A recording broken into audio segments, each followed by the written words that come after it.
MJ हामफे नालिया मोनसे समावहाय जेब्लाव जोंहा नै प्रमद बर' सारनियावहाय थांनाय नुदोंमोन खैलाखसो मोनजाखोथाय ओमफ्राय फिसा सारि गोनांखा भिउवार्सफोरनो फुल भिडिअ फैनो थांगासिनो दङ आं बे फुल भिडिअ होगोन र' फैनो नालिखौ गोबाङा नेनानै दं बिनि सिगां मोनसे स्पेसियेल आपडेट रायजोफोर आंनि साखाथियाव नुदों जायफोरा गोब्राब बेरामजों गोग्लैसोनानै दं गोजान जायगायाव लांनो हायाखै मोजां स्पेसियेल जायफ्रा माल्टि स्पेसियेलिटि सुपार स्पेसियेलिटि बैफोर जायगाफ्राव डक्टरनाव देखायहैनो हायाखै मा बेमार हो खोनासंनानै ला नैबे भिडिअनि गेजेरजों आं फोरमायगोन दाख्लै आं देखायखादोंमोन मेडिकिउर बिराद गिदिर डक्टर लाबोयो बाव आदामोन बर'नि आदा आरो सासे बिराद गिदिर अफिसार दङ ससाइटिनि थाखायनो मोजां जाथों होननानै नाथाय दाख्लैहायबो गोबां मानसिफोर फैदों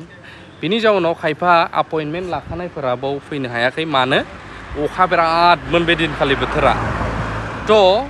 फिन खेबाव नैबेयावहाय जोंहा देबोरगावनिफ्राय ओरै फैबाय ओरैनिफ्राय फैबा बेसरगाव हाबबाय नै मेडिकेल कलेज फैयो बे देबोरगावनिफ्राय फैनानै फार्स्ट गेट बिनि सेरावनो मेडिकिउर मुंनि नैबे फार्मासियावहाय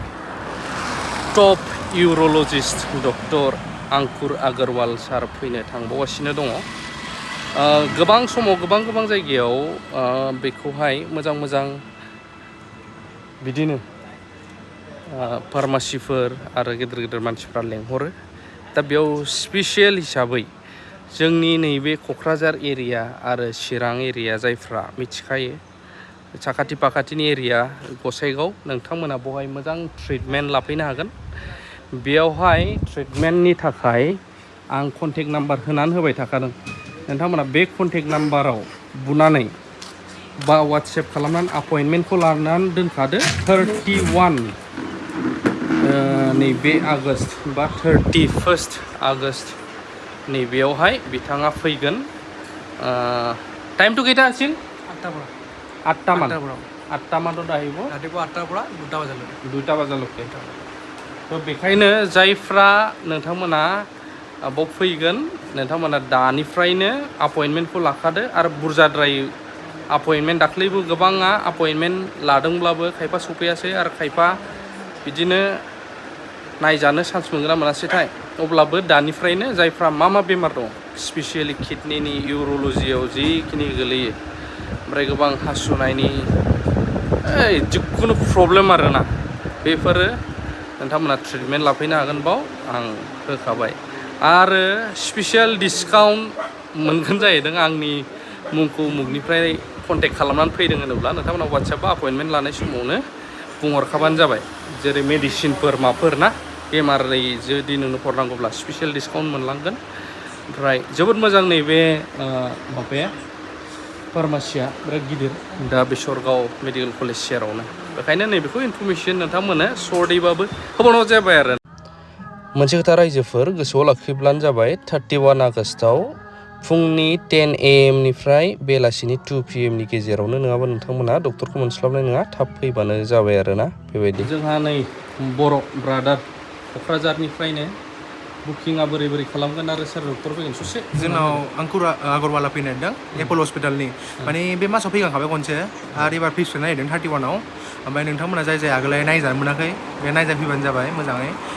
जायना किडनि प्रब्लेम दङ ओमफ्राय जायना इउरिनआव प्रब्लेम दङ जायना स्टन दङ बिसोर नायजाफैबानो जाबाय मोजांथार डक्टर एपल'नि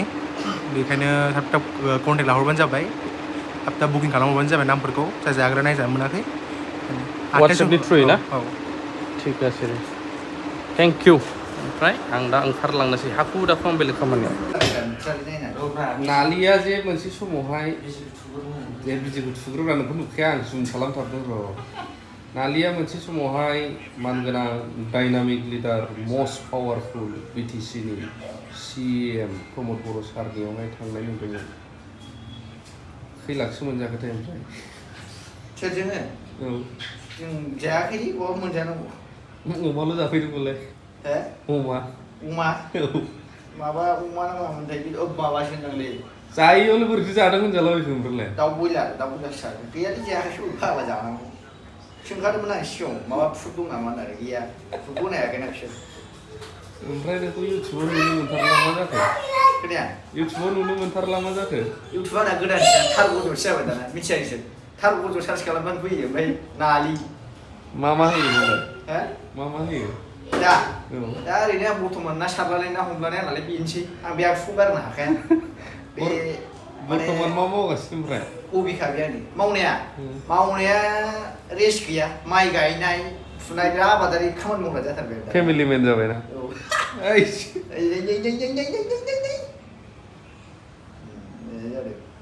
एमजे हाम्फे